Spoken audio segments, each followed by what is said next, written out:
Now, back to the Property Tax Show with Brad Hayes, president of Illinois Tax Appeal Services on AM 560. The Answer.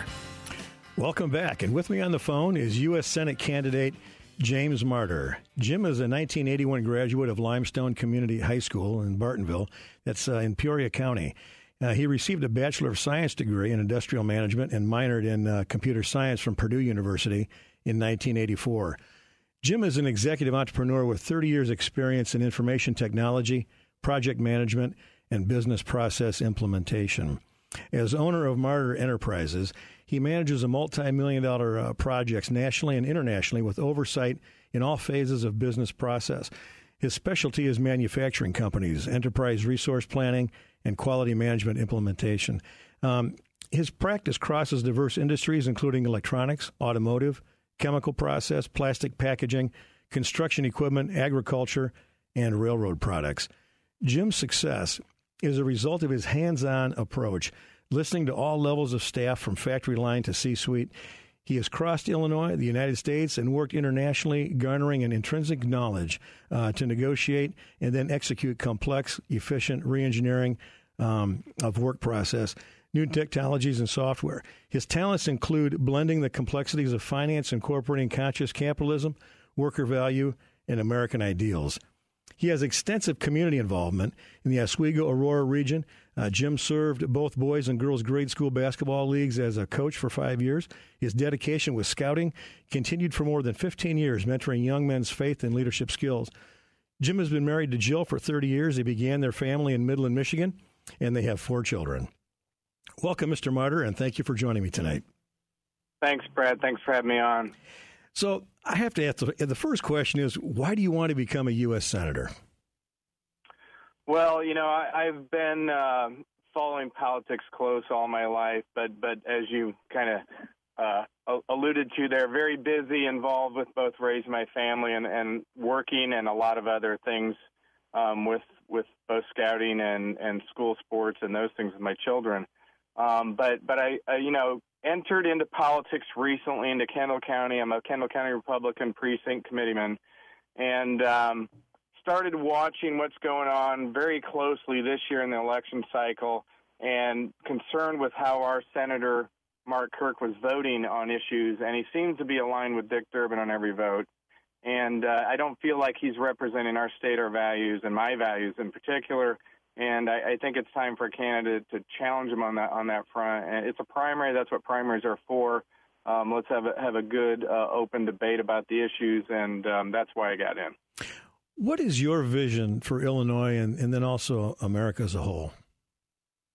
Well, I think we need to get back to limited government, fiscal responsibility, and that's really the driving force. It starts with repealing what I now know, at least in my own business, as the Unaffordable Care Act. It's been a disaster for small businesses. It's been a disaster for people, the 20 to 30 million of us like me who bought insurance in the formerly free private insurance market. It's no longer free. The rates are going out of control. It's about keeping government to do what it's necessary, needed to do for the defense of our country and kind of for the security and for, the general well-being. But we've got way beyond that scope. We need to rein it in. We're spending out of control. We're $18 trillion and more in debt, and going deeper into debt every day. That's got to stop. It's unsustainable. It's going to be a disaster if we don't turn that process around on the budgeting and how we do and what we do at the federal level, both at the federal and the state. I think that's what hurts the people of Illinois the most. So it's not specific to Illinois. It affects every state in the country, but in Illinois, we're hurting because of what's going on in Washington, D.C. today. You had referenced Senator Kirk. Why do you think you would be a better choice to represent Illinois, and what are the differences between you and Senator Kirk? Well, let me start with one that's basic to the Constitution, and that's the Second Amendment. Senator Kirk has been voting to restrict gun rights consistently over his 10 years in Congress, his 5 years as U.S. Senator. He's got an F rating by the NRA, I believe that we have an unequivocal right, as stated in the Bill of Rights, our Second Amendment, to keep and bear arms. It's not about hunting, as Senator Kirk believes it is. It's not about shooting sports. It's not about sportsmanship. It is about self-defense and defense, and specifically from tyrannical government, including potentially our own. And that's what it's for, and we need someone who understands that to defend it. Senator Kirk voted to keep funding for Planned Parenthood. He voted against the Republican Party and our caucus. Only him and Susan Collins of Moon voted no to end that funding of that organization after we all saw the videos and what they do. And nobody should, on either side of the aisle, should think the federal government should take our money out of our pockets to fund anything of that nature. He also was the lone Republican senator to vote against the sanctuary city bill to basically preserve sanctuary cities who are in violation of federal law on immigration policy. Mark Kirk apparently doesn't believe in federal law on immigration policy and doesn't want to enforce it.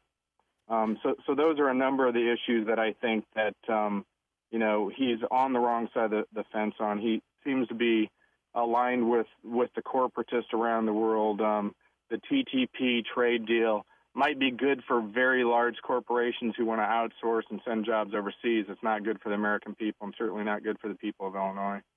If you just joined us, you're listening to the Property Tax Show, and my name is Brad Hayes, and I'm on the phone speaking with James Marter, Illinois Republican candidate for our U.S. Senate. James, so many times we see elected politicians start out with a strong message that resonates with the voters, and then they become influenced by outside special interest groups and lobbyists, and their message gets lost. How can you assure Illinoisans that you're going to stay on point and not let your promises become diluted or broken? That's a real good question. I get answered, and there's ample evidence to show that many politicians, and some new, some have been career politicians, make promises, they get elected, and they don't keep them. I think Senator Kirk's one of those. That's why I'm running against him. I'm at the, I wouldn't say at the end, but I'm in the somewhere in the middle, near the end of a 30-year career, both in the information technology and then becoming my own business owner in that same field. And I don't need a 30-year career in Washington. I want Washington to get out of my pocket, out of your pocket, and everyone else's. I do expect the voters to hold me, like anyone else, accountable. And what I've been telling folks to answer that question, God help me if I become that politician, but please take me out if I do. And that's why I'm out here running. I'm giving the voters an opportunity to take out a politician who's listening more to the lobbyists who fund his campaign coffers, as opposed to what he, the party he represents and the people in Illinois he's supposed to represent. What is your definition of a conservative?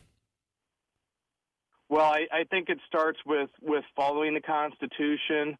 The federal government should be only engaged in constitutional, limited, enumerated powers, those functions that are clearly defined in the Constitution for the federal government, and then those powers that are not reserved to state or respectively to us, the people, the 10th Amendment.